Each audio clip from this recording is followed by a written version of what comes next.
누가복음 강해 오늘 다 같이 보실 말씀은 누가복음 15장입니다. 오늘부터 15장으로 들어갑니다. 오늘 다 같이 보실 말씀은 누가복음 15장 1절에서 7절까지 말씀입니다. 누가복음 15장 1절에서 7절까지. 제가 받들어 읽겠습니다.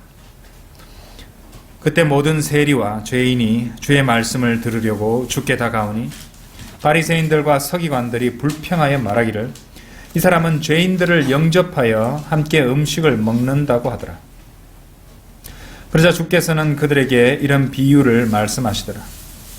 너희 가운데 누가 양 100마리를 가졌는데 그중 한 마리를 잃었다면 99마리를 광야에 두고 그 잃어버린 양을 찾을 때까지 찾아다니지 아니하겠느냐?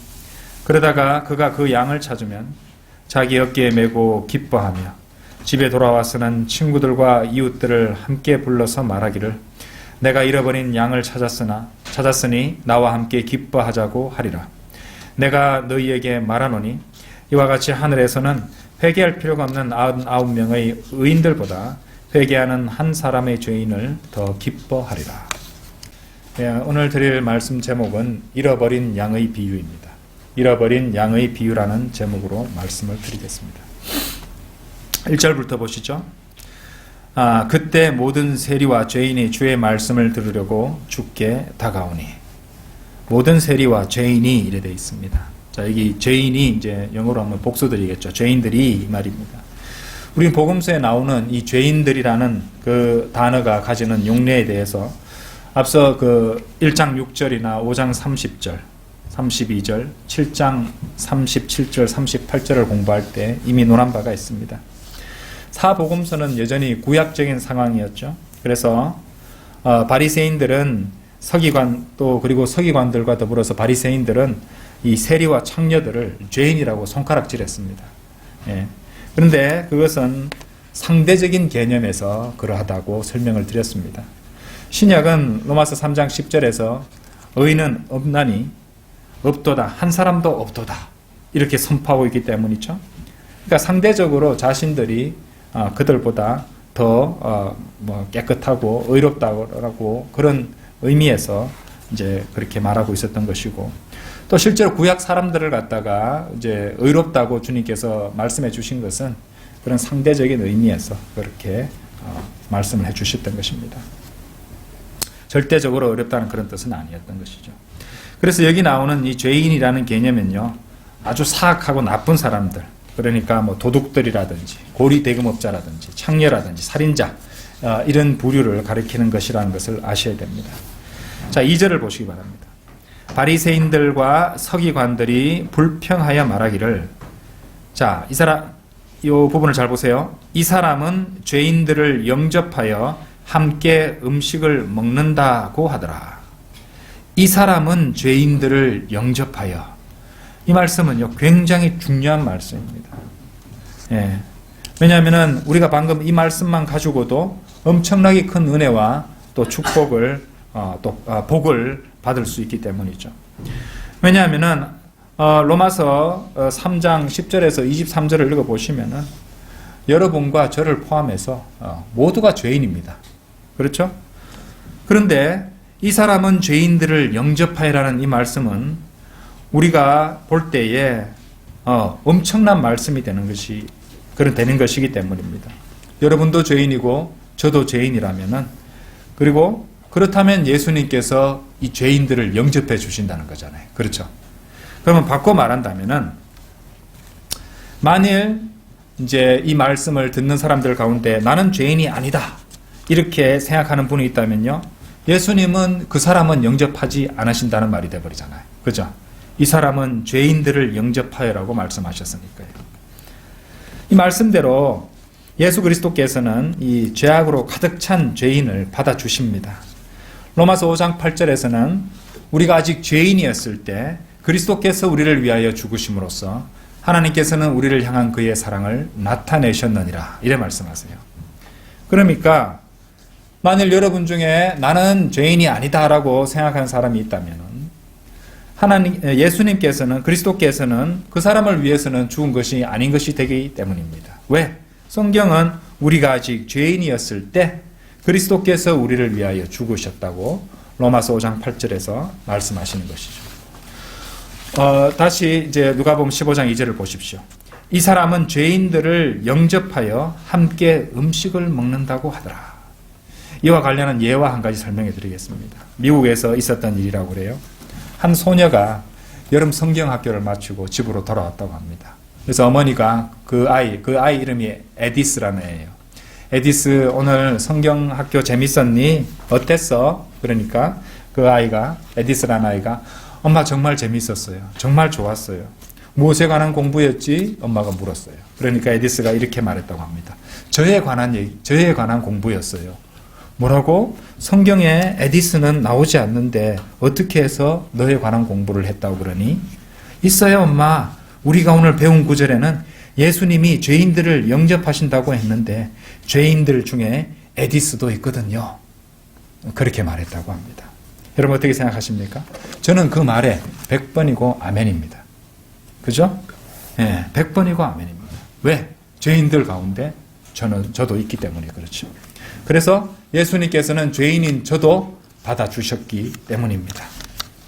여러분도 그러시죠? 다시 누가복음으로 돌아오셔서 3절입니다. 3절. 그러자 주께서는 그들에게 이런 비유를 말씀하시더라. 이르시기를. 자, 여러분들 그 이후를 읽어보신 분이라면요, 예수님께서 몇 가지 비유를 주십니까? 3가지 비유입니다. 그래서 영어는 이렇게 단수 복수를 엄격하게 구분해서 단어를 구사하는데요. 그래서 영어 킹제임스 성경을 봐도 여기는 비유라고 단수로 쓰고 있습니다. 그러면은 성령님께서 단복수도 구분하지 못하신다는 말입니까? 아니면은 킹제임스 성경을 번역한 그 위대한 학자들이, 그렇게 명석한 학자들이 단복수도 구분하지 못했다는 말일까요? 아니죠? 예. 단수로 그렇게 기록한 이유가 있습니다. 왜냐하면은 그 3가지 비유들이라고 하지만은 그 3가지 비유들이 기본적으로는 같은 비유이기 때문에 성령님께서는 그것을 단수로 기록하게 하셨던 것입니다. 이제 우리가 공부할 각각의 비유들에서 우리는 잃어버렸다가 다시 찾는 어떤 것을 이제 배우게 됩니다. 본문 말씀 4장 4절에서 이 7절에는 잃어버린 양 한 마리가 나오죠. 자, 그 다음으로 나오는 비유 8절에서 10절에는 잃어버린 동전이 나옵니다. 그리고 11절에서 32절에까지는요, 잃어버린 아들, 탕자의 비유가 나오고 있다는 것이죠. 그러면 각각이 잃어버린 바가 된 이유가 무엇일까요? 이유가 조금씩 다릅니다. 먼저 양의 경우에요. 양이 그 길을 잃은 이유는요, 그 양이 방황하고 있었기 때문입니다. 방황했기 때문에 길을 잃어버렸던 것이에요. 두 번째로 동전의 경우입니다. 동전은 우리가 갑자기 무심코 이렇게 떨어뜨려 버리면 굴러가 버려서 이제 눈앞에서 사라져 버릴 때가 많죠. 그러니까 우발적으로 잃어버린 바가 된 경우를 말하는 것이죠. 마지막 탕자의 비유, 잃어버린 아들의 경우는 그 아들을 잃어버린 이유는 그 아들의 불순종 때문에 그렇게 잃어버렸던 것입니다. 자, 성경을 읽어보고 또 다양한 설교를 좀이라도 들어본 사람이라면요, 여기 나오는 이런 비유들의 영적이고 고무적이고 또 영감적인 어떤 적용에 대해서 아주 익숙하실 것입니다. 여러 가지 설교나 또 그런 이야기나 예화를 들어보셨을 것이에요. 그리고 실로 이 부분을 가지고 많은 설교자들이 이 비유들이 지니는 영적 교훈에 대해서 많은 설교를 하기도 했습니다. 그 중심 내용, 공통적으로 드러나는 중심 내용은 이렇습니다. 선한 목자이신 예수 그리스도께서는 양을 위해서 자기 목숨을 내어 놓으신다는 것이죠. 자, 요한복음 성경 몇 구절 보시면서 가겠습니다. 요한복음 10장 11절 보십시오. 요한복음 10장 11절. 나는 선한 목자라. 선한 목자는 양들을 위하여 자기 생명을 내어 놓으나. 그렇죠? 선한 목자이신 예수 그리스도께서는 양들을 위해서 자신의 목숨을 내어 놓으시는 것입니다. 그리고 그분은 길을 잃은 양인 우리들을 찾아 구원하러 오신 것이에요. 옛날에도 한번 보셨죠? 이사야서 53장 열어보십시오. 이사야서 53장 6절. 우리는 모두 양같이 길을 잃어 각자 자기의 길로 돌이켰으나 주께서는 우리 모두의 죄악을 그에게 지우셨도다. 그렇죠? 누가복음으로 다시 돌아오셔서 19장 10절도 보십시오. 누가복음 19장 10절. 인자가 온 것은 잃어버린 자를 찾고 또 구원하려는 것이라. 어떻습니까? 그러니까 길을 잃은 양 같은 우리들을 찾아서 구원하러 오신 것입니다. 성령님께서는 그런 잃어버린 바 된 죄인들을 찾아서 그리스도께로 이겨오시기 위해, 인도하시기 위해 보내심을 받았죠. 그리고 하늘 아버지께서는 만일 죄인이 회개하고 믿음으로 그분께로 돌이키면 받아주시려고 기다리시는 것입니다. 자, 방금 제가 말씀드린 것이 그 비유들에 대한 영적인 교훈과 그런 의미로, 영적 의미로 주로 설교되어지는 주제들이에요. 근데 여러분들, 이것들은 영적인 적용입니다. 우리가 이제 성경을 우리가 기본적으로 우리가 교훈을 위해서, 영적인 교훈을 위해서 이제 구약 성경도 우리가 이제 얼마든지 영적으로 적용할 수 있는 부분이 있습니다만은 교리적 적용과는 다를 수도 있다는 것을, 전혀 다를 수 있다는 것을 아셔야 되는 것이에요. 교리적으로 적용할 때는요, 전혀 다른 내용이 될 수도 있습니다. 어째서 그런가요? 한번 분석해 보도록 해보겠습니다. 먼저 잃어버린 양의 비유를 한번 봅시다. 만일 우리가 여기서 잃어버린 양을요, 구원받은 사람이라고 한번 생각해 봅시다. 그런데 실제로 자, 요한복음 10장 한번 열어보세요. 요한복음 10장 26절에서 28절 한번 보세요. 만일 잃어버린 양의 비유에서 양을 구원받은 사람이라고 우리가 이제 교리적으로 적용한다면요, 조금 문제가 생깁니다. 자, 10장 26절에서 28절. 너희가 믿지 아니하는도다. 이는 내가 너에게 말한 바와 같이 너희가 내 양들이 아니기 때문이라. 내 양들은 내 음성을 들으며 나는 그들을 알고 그들은 나를 따르느니라. 내가 그들에게 영생을 주노니 그들은 영원히 멸망하지 않을 것이며 또 아무도 나의 손에서 그들을 빼앗지 못할 것이니라. 어떻습니까? 만일 잃어버린 양을 구원받은 사람으로 이제 교리적으로 우리가 해석을 해버리면요, 이 말씀과 모순이 되어버리죠. 왜냐하면 10장 28절에서 방금 주님께서는 아무도 나의 손에서 그들을 빼앗지 못할 것이라고 말씀하셨기 때문입니다. 그렇죠? 모순이 되죠? 그러면 아닌가 보다. 그래서 만일 그렇다면은 우리가 방금 보신 누가복음 15장의 잃어버린 양을, 비유에서 나오는 잃어버린 양을 구원받지 못하고 잃어버린 바 된 그 죄인이라고 한번 해석을 해봅시다. 그럼 어떤 일이 벌어지냐면요, 선한 목자께서, 자, 다시 누가복음으로 돌아오셔서 15장 4절을 보세요. 누가 양 100마리를 가졌는데 그중 한 마리를 잃었다면 99마리를 광야에 버려두고 그 잃어버린 양을 찾을 때까지 찾아다닌다는 말이 나오고 있습니다. 그렇죠? 그런데 찾아보진 않겠지만 히브리서 13장 5절에서는 내가 너를 떠나지 아니하고 너를 버리지 아니하리라, 이런 말씀이 나오는 것이에요. 그러면 이렇게 말씀하셨는데 자기 양들을 버려두고 한 마리를 찾아서 그분이 무엇을 하고 계시단 말입니까? 그렇죠? 그리고 또 제가 이제 성경을 뒤죽박죽으로 적용하면 어떤 모순이 생기는가 보여드리려고 일부러 그러는 겁니다. 이사야서 53장 좀 전에 우리가 읽었던 6절에서는 우리 모두가 양같이 길을 잃었다고 하셨잖아요. 그런데 누가복음 15장 4절에서는 한 마리만 길을 잃었다고 말씀하지 않습니까? 그렇죠? 이래저래 모순과 문제가 있는 것처럼 보이는 것입니다. 그러니까 성경을 한 가지 적용으로, 한 가지 잣대로 다 보려고 하면은, 나누지 않고 보게 되면은 모순투성이가 되고 만다는 것이에요. 그러니까 성경을 세대주에 따라서, 그죠? 그 성경은 이제 어떤 특정한 시대의 어떤 그 그룹을 대상으로 기록된 것이라는 그 부분을 가지고 적용해서 나누어서 성경을 해석하지 않으면 뒤죽박죽이 되어버리는 것입니다. 한국의 교단교회 목사들이 대부분 다 그런 식으로 해서 성경을 억지로 풀고 엉망으로 만들어버리는 것이에요. 자, 그러면은 이 누가복음 15장에 나오는 잃어버린 양의 비유에서 예수님이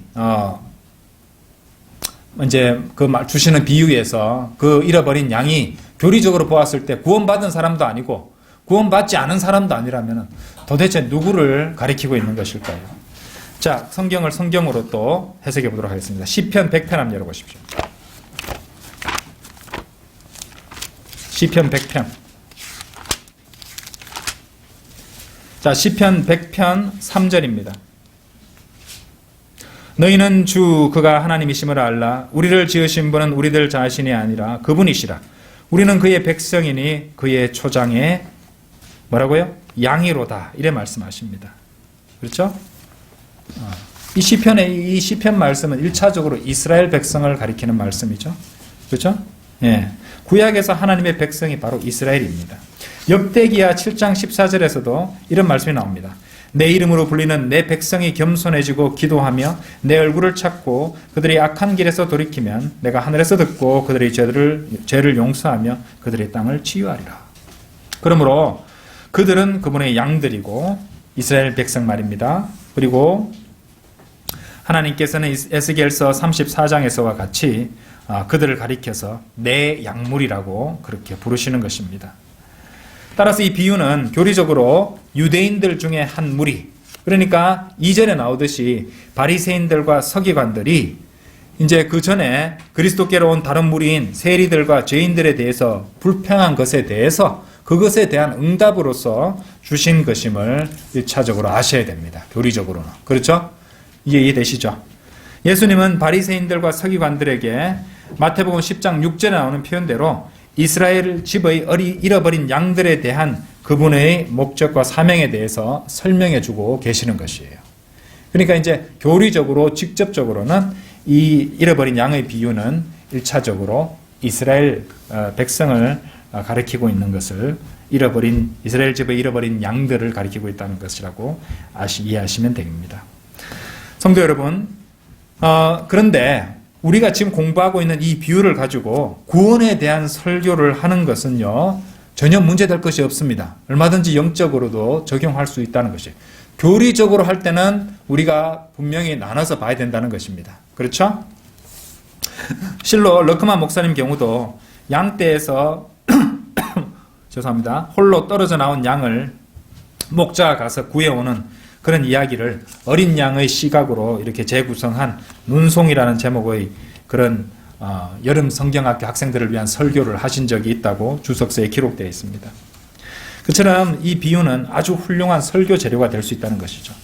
하지만 다시 말씀드리지만 좋은 훌륭한 설교 재료가 된다 해서 반드시 그대로 훌륭한 교리가 되는 것은 아니죠. 그죠? 교리적인 적용은 또 달라진다는 것입니다. 여러분들 설교와 그리고 또 그 교리를 구분 못하는 사람들이 있습니다. 설교와 교리는 달라요. 설교라는 것은요, 잘 들어보십시오. 설교라는 것은 어떤 사람으로 하여금 자신이 들은 것에 관하여 어떤 일을 하도록 동기부여를 하는 것이 설교입니다. 어떤 변화를 촉구하고 어떤 행동을 하도록 촉구하고 어떤 것을 실천하고 순종하도록 그렇게 행위로 변화가 나도록 그런 변화가 드러나게 만들도록 하는 것이 설교입니다. 하지만 교리는요, 성경에서 어떤 것은 어떠한 것이고 어떤 것은 또 그렇지 않은지 그것에 대한 정보를 제공하는 것이 교리 공부가 된다는 것이죠. 그렇죠? 그래서 여러분은 이 극단적 세대주의자들 같이 교리에는 대단히 까다로우면서도 한 혼을 그리스도께로 이겨오는 문제에 있어서는 전혀 쓸모없는 그런 사람이 될 수도 있다는 것을 아셔야 된다는 것입니다. 지식만 가득 차서 교만해져서 하나님의 말씀에 순종하지도 아니하고 자신이 하나님보다 더 높은, 말씀보다 더 높은 권위자가 되어서, 그렇죠? 비성경적으로 행동하는, 그리고 치리하는 그런 목사가 되어서는 안 된다는 것입니다. 자, 사실 우리는요, 복음을 전할 때, 실제로 그런 것들을, 교리와 따로 이렇게 어떤 우리가 구령할 때 쓰는 구절들의 그 엄밀한 교리적 적용을 이제 적용과는 상관없이 그 구절을 가지고 얼마든지 영적으로 활용해서 죄인들을 주님께로 인도할 수도 있는 것입니다. 우리가 많이 쓰는 그 구령 구절 가운데 로마서 6장 23절 이는 죄의 싹은 사망이요 하나님의 선물은 예수 그리스도 우리 주로 말미암은 영원한 생명이기 때문이라 이 말씀이라든지 요한계시록 3장 20절에 내가 문 앞에 서서 두드리노라 누구든지 내 음성을 듣고 그 문을 열면 내가 그에게로 들어가서 그와 함께 먹으며 그도 나와 함께 먹으리라. 이런 구절도 우리가 불행할 때 많이 씁니다. 엄밀히 따졌을 때 이 교리적으로 이 두 구절은요, 구원받지 않은 죄인에게 적용되는 구절은 아닌 것이에요. 하지만 우리는 얼마든지 복음을 전할 때 영적으로 이 구절들을 사용할 수 있다는 것이고, 또 저도 앞으로도 불행하기 위해서 계속해서 그 구절을 사용할 것입니다. 자, 그런 의미에서 이 잃어버린 양의 비유를 가지고 예수 그리스도께서 잃어버린 양을 찾아 구원하러 오신다는 그런 내용으로 우리는 얼마든지 설교할 수 있겠습니다. 왜냐하면 어떤 의미에서는요, 그것도 맞기 때문이에요. 한번 생각해 보십시오. 양은 잃어버린 양이죠. 죄인도 잃어버린 바 된 그런 상태에 처해 있는 것입니다. 양은 양떼에 속해 있지 않습니다. 구원받지 못한 죄인도 하나님의 양떼에 속한 것은 아니죠. 양은 산기슭에 홀로 남겨져 있으면서 언제라도 죽을 수 있는 상황에, 그런 위험성에 노출되어 있습니다. 구원받지 못한 그런 죄인도 언제라도 죽게 되어 지옥에 떨어지게 되는 상황입니다. 양은 스스로를 구할 수 없죠. 구원받지 못하고 잃어버린 바 된 죄인도 스스로를 구원할 수 없는 것입니다. 그리고 목자가 그 양을 구해야 하듯이 예수 그리스도께서도 그 죄인을 구원하셔야 된다는 것이에요. 어떻습니까? 어찌 보면 그 비유에는 구원의 그림이 오롯이 담겨 있다고도 말할 수 있는 것입니다. 그리고 얼마든지 그렇게 설교할 수 있는 것입니다. 예. 하지만 우리는 그 교리적 적용을 알고 그렇게 하자 이 말입니다. 디모데후서 3장 16절 말씀대로 성경은 단지 교리에만 유익한 것이 아니라 책망과 바로잡음과 의로 훈육하기에도 유익하기 때문이죠. 다시 누가복음으로 돌아오셔서 이제 15장 7절 보시겠습니다. 내가 너희에게 말하노니 이와 같이 하늘에서는 회개할 필요가 없는 99명의 의인들보다 회개하는 한 사람의 죄인을 더 기뻐하리라. 그렇죠?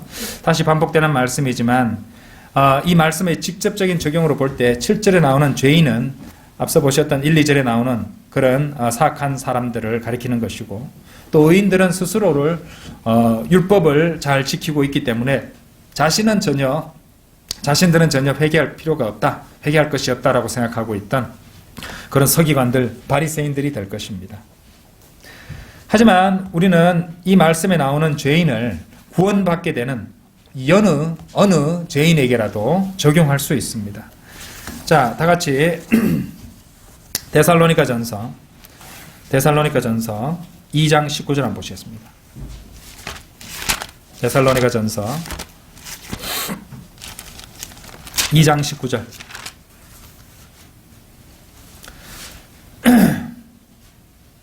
우리의 소망이나 기쁨이나 자랑의 면류관이 무엇이냐? 그가 오실 때 우리 주 예수 그리스도 앞에 있을 너희가 아니겠느냐? 자랑의 면류관이 나오죠. 자랑의 면류관에 해당하는 영어 킹제임스 단어, 성경의 단어는요, crown of rejoicing입니다. rejoicing은요, 그 앞에 이제 그 기쁨이나 해당하는 이제 기쁨에 해당하는 영어 단어는 joy고요. joy라는 단어 다음에 crown of rejoicing이 나옵니다. rejoicing에도 joy라는 단어가 들어있죠, 그죠? 예. 그래서 기쁨이란 뜻이 있어요. 예. 그리고 아주 기뻐해서 정말 좋은 것을 남한테 보이기 위해서 이런 내민다는 그런 의미에서 자랑의 면류관이라고 그렇게 번역이 되어 있는 것입니다. 그러니까 이 자랑의 면류관은 곧 기쁨의 면류관이라고도 말할 수 있겠습니다. 그리고 기쁨의 면류관은 뭐라고요? 곧 여러분들이 그리스도께로 인도하는 혼들이 바로 기쁨의 면류관들이 된다는 것입니다. 그러니까 죄인을 그리스도께로 이겨오는 것, 그것이 기쁨이 된다는 의미에서 얼마든지 누가복음 15장 7절도 구원받게 되는 죄인들에게 적용할 수 있다는 말입니다. 자, 오래된 영어 찬송가 가사 중에는 이런 가사도 있다고 해요. 내 면류관에는 별들이 있을까? 해가 진 밤에 빛날 별들이 있을까? 그죠? 아름다운 가사죠, 그죠? 예. 여러분들의 받을 면류관에는 별들이 빛나고 있을까요? 기쁨의 그런 면류관에, 자랑의 면류관에 여러분들이 이겨온 혼들이 빛나고 있을까요? 어쩌면 그것 때문에 다니엘서에서는 이런 말씀을 하는 것 같습니다. 다니엘서 12장 3절도 한번 열어보세요. 다니엘서 12장 3절.